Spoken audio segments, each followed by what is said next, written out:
Hello everyone, this is Rupesh Mishra and I welcome you all to your channel that is math math.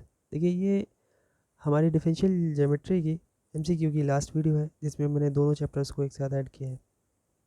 जैसे कि last video में मैंने ये भी बताया था कि ये जो आपके पेड कोर्स के पर्पस है, जितने भी एमसीक्यूज़ आपको देने थे वो वो रिंग और आपकी रिंग थ्योरी और लीनियर अलजेब्रा के पर्पस में तो पूरी फुल एंड फाइनल हो चुका है। उस पे तो एक्स्ट्रा क्वेश्चन, काफ़ी सारे एक्स्ट्रा क्वेश्चन चल रहे हैं और भी ज़्यादा प्रैक्टिस के लिए आपके लिए चल रहा है, टेस्ट चल रहा है। बाकी डिफरेंशियल ज्योमेट्री के पर्पज से वो इस वीडियो के साथ साथ पूरा का पूरा आपका पेड भी ख़त्म हो जाएगा। और पेड किसका ख़त्म हो जाएगा? डिफरेंशियल का। कल सुबह से हम लोग के टेंसर स्टार्ट होंगे, जो कि अगले ही 3 दिवस में जितने भी एमसीक्यूज़ मैं आपको प्रोवाइड करना चाहता हूँ वो सारे के सारे आपको मिल जाएंगे। 28 के जस्ट बाद से 29, 30, 31, फिर 1 जनवरी और 2 जनवरी, इतने तक में आपके टेस्ट और कुछ एक्स्ट्रा, टेस्ट में तो एक्स्ट्रा ही फ़िलहाल होगा, वो कुल मिला के एक्स्ट्रा क्वेश्चंस आपको दिए जाएंगे, वो भी आप करके जाएंगे, वो मैं प्रिपेयर करूँगा आपके लिए। ठीक है, ये सारी चीज़ें आपको हमारे पेड कोर्स में मिलेंगी। पेड कोर्स की फ़ीस बहुत ज़्यादा नहीं है। और एक अनाउंसमेंट ये भी थी, मैं फिर से बोल दूँ कि पेड कोर्स आप सिर्फ 31 तक ले सकते हैं।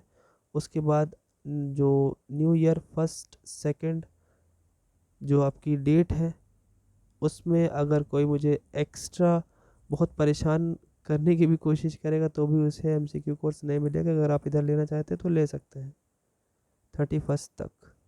उसके बाद मैं नहीं दूंगा, तो क्योंकि कोई फ़ायदा नहीं है बच्चों उसके बाद लेने का। आपको लेना है, आपका मन है तो भी ले लीजिए। बहुत आपको पछताने की ज़रूरत नहीं है कि बहुत बड़ी अमाउंट नहीं है कि आप ले लेंगे नहीं कर पाएंगे तो आपका वेस्ट चला जाएगा। नहीं, वेस्ट नहीं जाएगा आपका। इतना आप लोग वेस्ट कर देते होंगे, मुझे पता है। ठीक है, तो बाकी ठीक है, चलिए क्वेश्चन देखते हैं। इस वीडियो में मैंने दोनों चैप्टर को ऐड किया है। ठीक है, काफ़ी सारे एमसीक्यू बटोरने की कोशिश रही है, लेकिन समय की कमी की वजह से थोड़े से कम हो पाया। इसके लिए मुझे थोड़ा सा रिग्रेट है, क्योंकि मैं और भी ज़्यादा और कई ढेर सारा एमसीक्यू आपको देना चाहता था। कोई बात नहीं है, तो जितना हो सकेगा मैं वो करने की कोशिश करूँगा आपके लिए। इस चैप्टर में देखिए, इस चैप्टर में ये काफ़ी इंपॉर्टेंट पॉइंट्स हैं, इनके रिगार्डिंग एमसीक्यू जरूर बनेंगे बच्चों। ये देखिए, ये सारे के सारे विंगार्डिन थ्योरम, आपका मिसनायर्स थ्योरम, नॉर्मल कर्वेचर, जियोडेसिक की तो सिंपल प्रॉपर्टी है। ठीक है, और जियोडेसिक इक्वेशन है। ठीक है, तो चलिए करते हैं फिलहाल। देखिए फर्स्ट क्वेश्चन। वैसे क्वेश्चन तो बहुत सारे आपके लिए मैंने ऐड किए हुए हैं, यू कैन सी दैट कि काफ़ी सारे हैं। तो पेड ग्रुप में आपको ये पूरा का पूरा अवेलेबल है। बाकी आपका जो यूट्यूब है उसमें कुछ पार्ट तो आपको ज़रूर मिलेगा फ्रीली। ठीक है, चलिए देखते हैं। देखिए, द नॉर्मल कर्वेचर के एन। ठीक, कर्वेचर होता है के कप्पा, के नहीं है वो कप्पा है। ये हमारे सरफेस की इक्वेशन है। और at point P X I, कोई point P X I given point है in the direction of D U alpha is given by. तो कप्पा जो का फॉर्मूला होता है बच्चों, वो पहले से हम लोग जानते हैं। ठीक है, काफ़ी कुछ इसके बारे में जानते हैं। तो कप्पा के केस में डी अल्फा बीटा आता है, फिर यहाँ पे अल्फा और यहाँ बीटा हो जाता है। देखिए, ऊपर डी रहता है, नीचे जी रहता है, और सेम चीज़ वही दोहराई जाती है। मतलब देखिए, D U alpha D U alpha, D you beta, ऊपर डी नीचे जी, ये याद रखिएगा। ठीक, याद रखने का कुछ कुछ तरीका बताता रहता हूँ मैं, जैसे फ़नी तरीका के, जैसे आपको याद रहे। If kappa and are the curvatures of oblique and normal sections through the same tangent line, same tangent line के थ्रू ये कप्पा और कप्पा एन है, एंड थीटा भी the angle between these sections. तो ये कप्पा एन और kappa के बीच में रिलेशन क्या बन जाता है? तो देखिए, जो अगर बात ये होती है ना कि इन्होंने लिखा है थीटा एंगल उन दोनों के बीच, तो हमेशा ये जो दोनों से इनके बीच में एंगल, भाई वेक्टर की प्रॉपर्टी में ये भी आते हैं, तो ये दोनों के बीच में एंगल कॉस थीटा होता है, तो ये कप्पा एन जो होता है वो कॉस थीटा के इक्वल हो जाता है के। ठीक है, याद रखिएगा इसे। Option option number B. Next देखिए, देखिए नेक्स्ट है at any point of the surface how many principal directions में एग्जिस्ट। देखिए, प्रिंसिपल डायरेक्शन कितनी एग्जिस्ट कर सकती हैं किसी भी पॉइंट को लेकर के? तो देखिए, केवल दो ही ऐसी डायरेक्शन है जो प्रिंसिपल डायरेक्शन बन पाती हैं भाई। एक ही देखिए, एक डायरेक्शन है ना, उसी के जस्ट अपोजिट दो, मतलब प्रिंसिपल मतलब होता है कोई कोई एक ही प्रधान, लेकिन उसी के जस्ट अपोजिट जो होता है वो भी प्रधान है, याद रखिएगा। ठीक है, the angle between the two principal direction at a point, ठीक है, प्रिंसिपल डायरेक्शन बीच में एंगल कितना होता है। तो देखिए बच्चों, अभी ऊपर पढ़ा गया कि दो ही डायरेक्शन होती है उसकी, ठीक, दो डायरेक्शन होती है। 3 डायमेंशन में अगर सोचा जाए तो 3 डायमेंशन में जो हमारा टी होता है, बी होता है और एन होता है, इन सभी के बीच में ये नॉर्मल ही तो होता है, प्रिंसिपल नॉर्मल होता है। ठीक है, तो किसी के भी दो के बीच में आप एंगल देखते हो कहीं भी तो वो 90 डिग्री ही होता है। ठीक है, तो यहाँ पे प्रिंसिपल डायरेक्शन के बीच में भी जो एंगल बनेगा वो 90 डिग्री ही होगा। ठीक, चलिए नेक्स्ट देखते हैं। नेक्स्ट ये फोर्थ वाला देखिए, चौथा क्वेश्चन जो है, the Gaussian curvature kappa of the surface is given by. अब ये कैसे दिया जाएगा गॉसियन के केस में? देखिए, वैसे जो दोनों ये आपके सामने ये दिए हुए हैं और ये दोनों ही सही है। हमने आपको थोड़ी देर पहले बताया डी अल्फा बीटा वाला ऊपर रहता है, जी अल्फा बीटा वाला नीचे, तो एक तो ये ऑप्शन हो गया। लिखने का इनका तरीका है थोड़ा। और देखिए, जब ऊपर डी रहेगा बच्चों तो देखिए D1122 और D12 का स्क्वायर उसमें घटा दिया जाता है, नीचे भी वही चीज़ लिखिए, देख लीजिए। तो ये इसी का एक रूप है, तो दोनों आंसर ऑप्शन सही है, दोनों आंसर ऑप्शन सही, both A and B are correct up to the mark. ठीक, नेक्स्ट देखिए, क्या the mean curvature of the surface. Mean curvature क्या होता है? देखिए हाफ, मीन कर्वेचर जो होगा बच्चों वो हाफ के साथ ही आएगा। ठीक, हाफ के साथ, मीन है ना, दो हैं तो दो का हाफ होगा भाई, दो दो पॉइंट होते हैं, उनका मीन क्या निकलता है 1/2 करके निकलता है। तो आंसर ऑप्शन आपका ये है। देखिए, जी के साथ अल्फा बीटा और डी के साथ अल्फा बीटा, वही चीज़ है, डी ऊपर जी नीचे, दो ही चीज़ें बनती ही हैं फिलहाल। अब यहाँ पे बहुत ज़्यादा इलस्ट्रेट करने का टाइमिंग नहीं है, नहीं तो मैं आपको बताता कि ये कैसे कैसे क्या क्या बनता है, कुछ कई सारे प्रूफ भी हैं। अकेले एक एक चैप्टर में बच्चों जियोडेसिक्स की बात कर ले, वो अकेले लगभग अगर पढ़ाने को मैं आऊँ तो कम से कम 8 से 9 लेक्चर उसके बन जाएंगे 30-30 मिनट के, क्योंकि इतना टाइम नहीं है अपने पास। ठीक है, तो जो चीज़ जैसे याद करने को बता रहा हूँ, जैसे फैक्ट की तरह समझाने की कोशिश की जा रही है, वो याद रखिएगा। ठीक है, चलिए देखिए, ठीक है, अभी थोड़ी देर पहले एम्बोलिक पॉइंट, वैसे वहाँ पे एम्बोलिक पॉइंट लिखा हुआ था, दोनों दोनों जो वर्ड है उसमें ये वर्ड आपका ज़्यादा सही है। ठीक है, अम्बिलिक पॉइंट, इसे याद कर, ये वर्ड वहाँ पे सही कर लीजिएगा, अम्बिलिक पॉइंट ही होता है। ठीक है, a point on a surface is an umbilic point if it at that point. मैंने कुछ उस समय भी बताया था कि इसका उल्टा भी पूछा जा सकता है। ठीक है, तो देखिए यही ऑप्शन था वहाँ पे सी लिखा हुआ था, यहाँ पे सी लैम्डा की जगह सी था। तो ध्यान रखिएगा, जब ये पूछेगा तो ये, और ये पूछेगा तो ये। ठीक है, एम्बिलिक पॉइंट पूछेगा तो ये, और ये देगा तो ये एम्बिलिक पॉइंट हो जाएगा। ठीक है, कोई दिक्कत नहीं, नहीं है ना दिक्कत? बोलते हैं आप लोग, कमेंट में बोल दिया करो कम से कम। चलिए नेक्स्ट क्वेश्चन देखिए, क्या है next, when the coordinate curves of the surface are such that G12 is equal to 0 और D12 भी 0 है, दोनों 0 है, the principal curvature of the surface are given by. उनका प्रिंसिपल कर्वेचर कैसा दिया जाएगा, किस तरीके से दिया जाएगा? देखिए, अगर उनका प्रिंसिपल कर्वेचर दिया जाए, अगर ये दोनों 0 है बच्चों, तो के जो होगा ऊपर, देखिए ध्यान से देखिए, अभी ऊपर ही तो फॉर्मूला बना, ऊपर क्या फॉर्मूला था, देखिए दिखाता हूँ।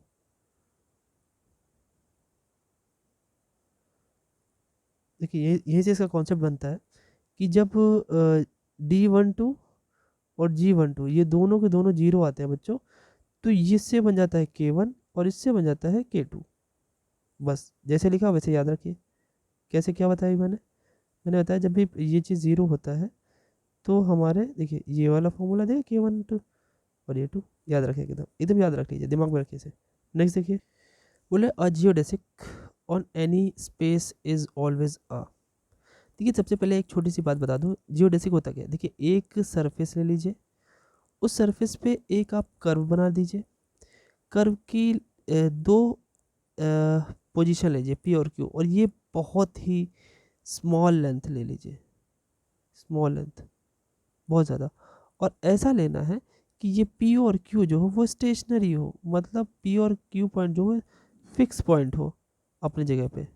भले आप उसे किधर भी घुमा दें, जैसे पी क्यू अपनी जगह पे फिक्स रखिए और उसे घुमा करके ऐसे लाइए, पी अपनी ही जगह पे, क्यू अपनी जगह पे, तो ऐसा जो कर्व होता है बच्चों उसे जियोडेसिक बोला जाता है। बड़ी सिंपल सी डेफिनेशन है, ज़्यादा कुछ नहीं सोचना है। तो ये क्या बोला गया है, a geodesic on any space is always a, ये क्या होगा, एक कर्व होता है, ऑलवेज अ कर्व, अभी बात की ना, कर्व कर्व होता है, ठीक। स्ट्रेट लाइन होना जरूरी नहीं, कर्व होना जरूरी है, ठीक है। ठीक, आगे देखिए, नेक्स्ट क्वेश्चन क्या है, इफ़ द ऑस्किलेटिंग प्लेन आपको पता होना चाहिए, याद होना चाहिए कि ये अगर टेंजेंट है, ये आपका किसी कर्व का टेंजेंट है, ठीक। तो एक ऐसा प्लेन जो कि इस कर्व को भी रखता हो, उस टेंजेंट को भी रखता हो, तो टेंजेंट पर जाने वाली क्या, इसे ऑस्किलेटिंग प्लेन बोलते हैं। और ये प्रिंसिपल नॉर्मल को भी रखता है, और टी और एन दोनों पर जो नॉर्मल होता है वो हमारा बी होता है, ठीक है। अच्छा क्या है, इस if the oscillating plane at every point of the curve on the surface is along the normal to the surface at that point, then the curve is called, ऐसे कर्व को क्या कहा जाता है, ऐसे कर्व को ही जियोडेसिक कहा जाता है, ठीक है। तो ये भी एक डेफिनेशन कहना क्या चाहती है बच्चों, ध्यान सुनेगा। जिससे मान लेते हैं ये हमारे पास एक थोड़ी देर के लिए एक बेलन है, सिलेंडर है, इस पर एक मैंने ऐसे कर्व बना दिया, ठीक। कर्व बनाने के बाद आपसे कहता हूँ, इस कर्व पे एक नॉर्मल मैंने बना दिया, इस कर्व पे एक नॉर्मल एन कैप कर दिया, और ये जो हमारा बेलन है उसकी सरफेस पे कैपिटल एन नॉर्मल बना दिया। तो कहा यह जाता है कर्व पर जो हमारा नॉर्मल, प्रिंसिपल नॉर्मल है, और इस पर जो नॉर्मल है, ये दोनों सेम डायरेक्शन में अगर आ गए, तो इस वजह से ये जो कर्व है हमारा, उसे जियोडेसिक बोला जाता है। तो वही चीज़ यहाँ पे कहा जा रहा है कि ये दोनों क्या होता है, और ये दोनों क्या होते हैं बच्चों, ये दोनों बराबर भी होते हैं, क्योंकि दोनों क्या है, यूनिट नॉर्मल है ना, डायरेक्शन सेम, यूनिट नॉर्मल है, तो एकदम बराबर इक्वली ये आ जाएंगे, इक्वल ही आ जाएंगे, ठीक है। नेक्स्ट देखिए, through any two points on the surface how many geodesics can pass, कितने जियोडेसिक पास हो सकते हैं, सिर्फ और सिर्फ एक ही, ठीक है। जैसे एक टेंजेंट होती है वैसे एक ही, उसी पे एक ही हमारा जियोडेसिक भी बनेगा।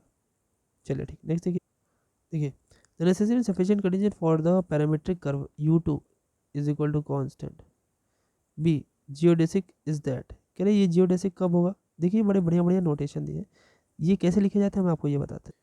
तो देखिए क्या होता क्या है, जब भी हमारे जो कर्व्स होते हैं, curve you alpha you beta दो टाइप के होते हैं, तो यहाँ u1 u2 कह सकते हैं आप, ठीक है, u1 u2 भी कह सकते हैं, u1 और u2। यहाँ तो बात कर रहे हैं u2 कांस्टेंट है ना, u2 जब कांस्टेंट होता है बच्चों, तो देखिए u2 जब कांस्टेंट होगा, तो जो चीज़ जैसे मैं आपसे कहूँ कि u अल्फ़ा कांस्टेंट है, ठीक है, तो u अल्फ़ा कांस्टेंट है, तो ऊपर अल्फ़ा और नीचे दो दो बार बीटा, किसके इक्वल आएगा, जीरो के। अब यहाँ पे इसने क्या बोला, u2 कांस्टेंट है ना, u2 क्या है कांस्टेंट, तो ऊपर आ जाएगा 2, और 2 के अलावा भाई 1 1 वाला ही होगा, तो 1 1 इज इक्वल टू 0।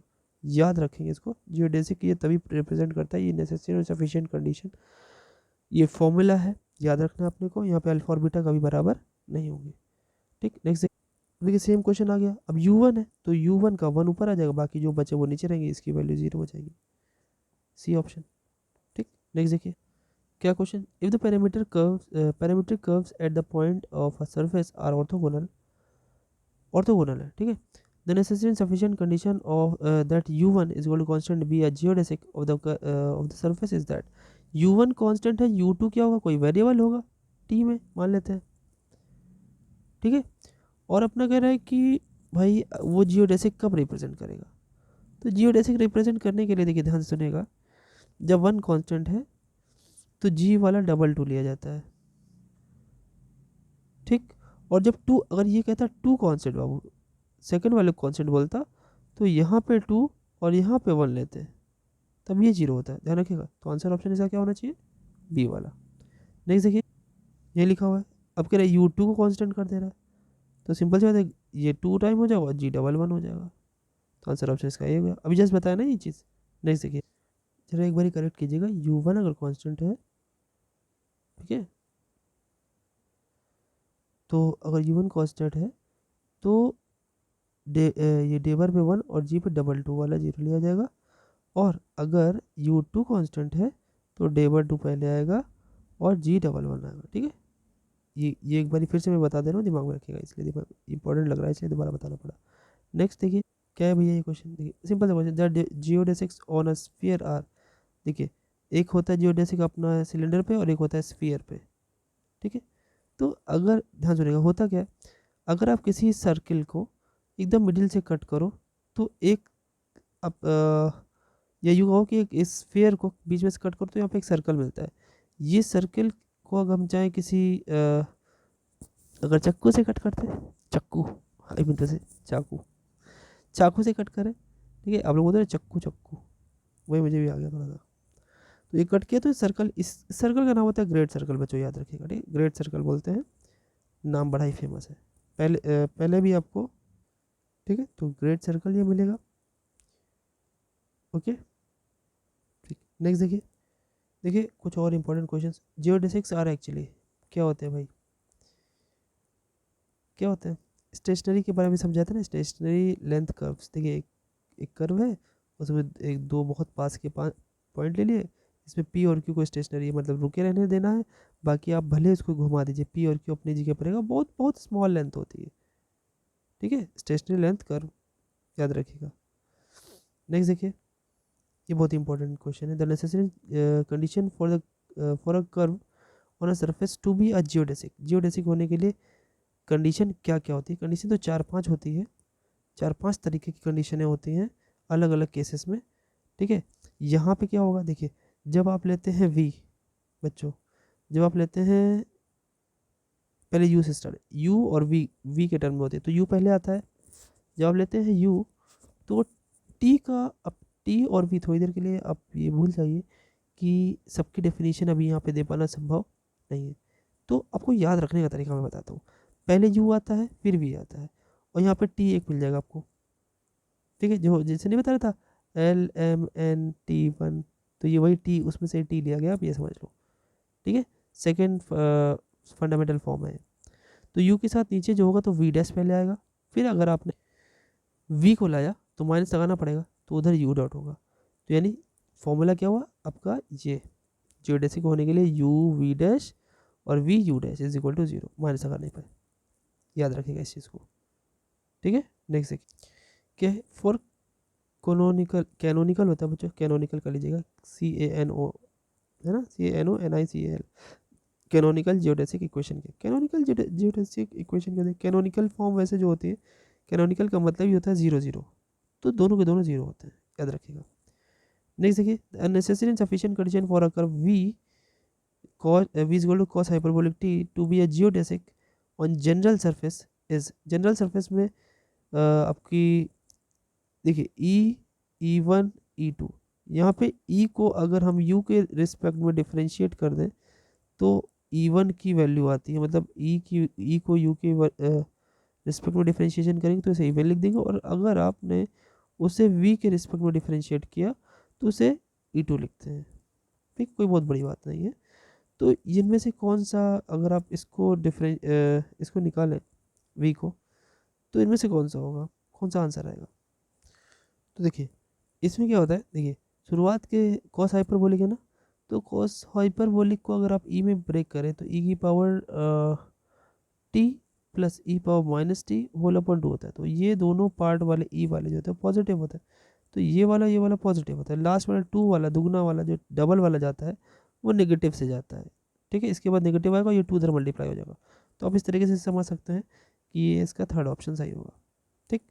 बाकी इसकी पीछे का रीज़न भी कोशिश करेंगे कि 28 के बाद आपको बताया जाए, ठीक है, कोशिश रहेगी, ठीक। नेक्स्ट देखिए, जियोडेसिक कर्वेचर वेक्टर के जी फॉर जियोडेसिक। देखिए ये होता क्या, पहले देखिए होता क्या है, K G is equal to lambda R1 plus mu R2, ये आपका जियोडेसिक कर्वेचर होता है, ठीक।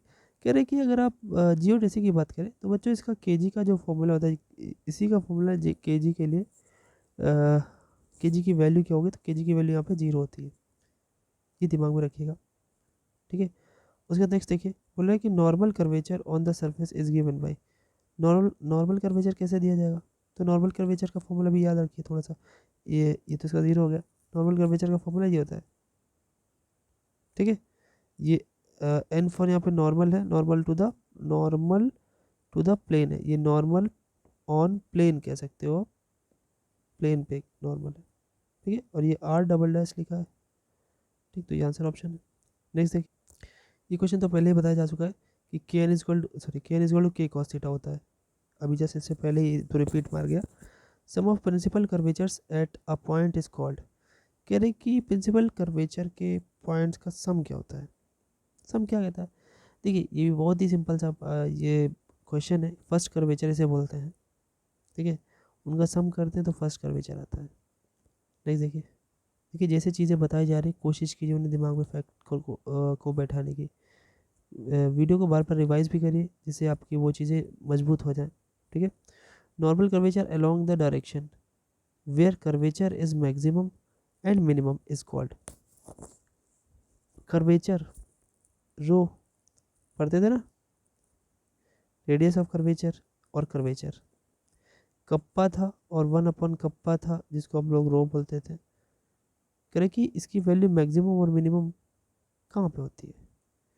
Normal curvature along the direction way curvature is maximum and minimum is called, उसका नाम क्या होता है, नाम क्या रख सकते हैं, प्रिंसिपल डायरेक्शन बोल सकते हैं, प्रिंसिपल कर्वेचर बोल सकते हैं, दोनों या फिर नन। देखिए इसे प्रिंसिपल कर्वेचर बोलते हैं, कर्वेचर की बात हो रही है ना, ये कर्वेचर स्पेलिंग सही कर लीजिएगा, तो वो जहाँ पे मैक्सिमम या मिनिमम हो सकता है वो प्रिंसिपल कर्वेचर होता है बच्चों, उन्हें बिल्कुल याद रखिएगा, ठीक। नेक्स्ट देखिए, the direction along the normal curvature is maximum and minimum is called, देखिए वही बात हो गई, मैक्सिमम और मिनिमम की बात हो गई, तो डायरेक्शन की बात कर रहा है तो प्रिंसिपल डायरेक्शन होगी, और कर्वेचर की बात करें तो प्रिंसिपल कर्वेचर, तो इसका ऑप्शन देखिए, तो यू कैन सी दैट कि ये प्रिंसिपल डायरेक्शन होगी। नेक्स्ट देखिए, ये देखिए कर्वेचर ऑफ द कर्व, ये are equal to R A plus B where A and B are constant are any point, इसका कर्वेचर क्या निकलेगा, देखिए तो बड़े सिंपल सी बात है, देखिए आर इधर लेकर कॉमन लीजिए, 1 - a is equal to B, R is equal to B upon 1 - a, एक बार डिफ्रेंशिएट करिए D R by D T के रिस्पेक्ट में, जीरो हो गए, सी को क्या कहते हैं टी डैश, सॉरी इसको टी बोलते हैं, एक बार डिफ्रेंशिएट कर दोगे इसे कप्पा बोल देंगे, कप्पा आ गया इतना तो आंसर भी वो भी आ जाएगा, तो वो कहाँ गया आंसर, ऑप्शन जीरो, ये है जीरो, ठीक, तो जीरो आ जाएगा आंसर, क्योंकि बाकी सब तो कांस्टेंट ही है ना, आर कॉमन लोग सब कांस्टेंट बन जाएगा, डिफरेंशिएशन जीरो आ जाएगा। नेक्स्ट देखिए, इसका answer option A, the curvature kappa is always a, ये क्या होता है हमेशा, कप्पा क्या होगा हमेशा, क्या रहता है हमेशा पॉजिटिव रहता है, कोई दिक्कत ही नहीं है, कर्वेचर है ना बच्चों, कर्वेचर से रेडियस ऑफ कर्वेचर निकलेगा, ठीक, तो इसलिए पॉजिटिव होगा। नेक्स्ट क्या है भाई, the curvature of circle depends inversely upon its radius R, क्या ये सही है या ये गलत है। देखिए दो ऑप्शन इसमें दिए, सी डी भी अगर चाहे तो कर सकते थे, कांट से, के नॉट से, देखिए ऐड करने की बात बता रहा हूँ, के नॉट से या नन ऑफ दीज, इनमें से कुछ भी नहीं, ठीक, तो सिंपल सी बात है, ये ट्रू है, कर्वेचर जो होता है वो आर पे डिपेंड करता ही है, ठीक है। रेडियस ऑफ कर्वेचर जो होता है अगर सर्कल के इस पे देख लिया जाए तो यही आ जाता है।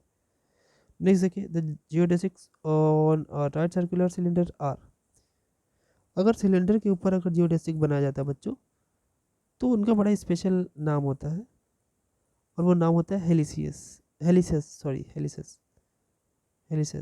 ठीक है, ठीक है ना, क्यों, ये हेलिक्स का प्लूरल है, जियोडेसिक से लिखा हुआ ना तो प्लूरल तो हेलिसेस हो जाएगा। नेक्स्ट देखिए क्या बोला, द जियोडेसिक ऑन स्फीयर, अब स्फीयर दो ही हैं आपके कोर्स में, राइट सर्कुलर सिलेंडर में हेलिसेस बोलते हैं, और स्फीयर के केस में इसे अ ग्रेट सर्कल बोलते हैं, वो ऐसे बनता है जैसे स्फीयर है ना, इसको बीच से कट कर दो चाकू की सहायता से, तो ये एक सर्कल बनेगा जिसे ग्रेट सर्कल बोलते हैं, ठीक है। तो इस वीडियो में इतना ही, नेक्स्ट वीडियो में मिलेंगे हम लोग कल अपने नेक्स्ट बुक में टेंसर के साथ, जो कि अगले 3 दिनों में उसे भी ख़त्म कर दी जाएगी, नो डाउट उसमें भी बड़ी बड़ी वीडियोस बनेंगी, क्योंकि मैं कोशिश रहेगी हमारी कि 2 चैप्टर से एक में कर दिया जाए, 3 से 4 वीडियो में उसे ख़त्म कर दिया जाए, फिर उसके बाद आपका टेस्ट, रिवीजन के लिए कई सारे डिफरेंशियल ज्योमेट्री और टेंसर के क्वेश्चंस सेल्फ मेड, क्योंकि काफ़ी सारी चीज़ें अभी मेरे दिमाग में घूम रही है, कहीं वो ना पूछ लिया जाए, कहीं वो ना पूछ लिया जाए, क्योंकि प्रिपरेशन आपकी बुक और क्वेश्चन बैंक से मुझे नहीं लगता है कि मतलब पूरी तरीके से जैसे एक संतुष्टि होती है बच्चों की, थोड़ी सी मुझे और करा देना चाहिए, और करा देना चाहिए, जिस टीचर्स को ऐसा होता है। तो मैं जितना मुझसे हो सकेगा मैं ज़रूर कराऊँगा, कोशिश रहेगी। बाकी पेड के मुकाबले आपका 28 तक पूरा का पूरा पेड वाला काम ख़त्म कर देना है, जिससे कि कोई क्वेश्चन ना रह जाए। चलिए मिलते हैं नेक्स्ट वीडियो में आपके अपने प्यारे से चैनल मैथ पर। Thank you.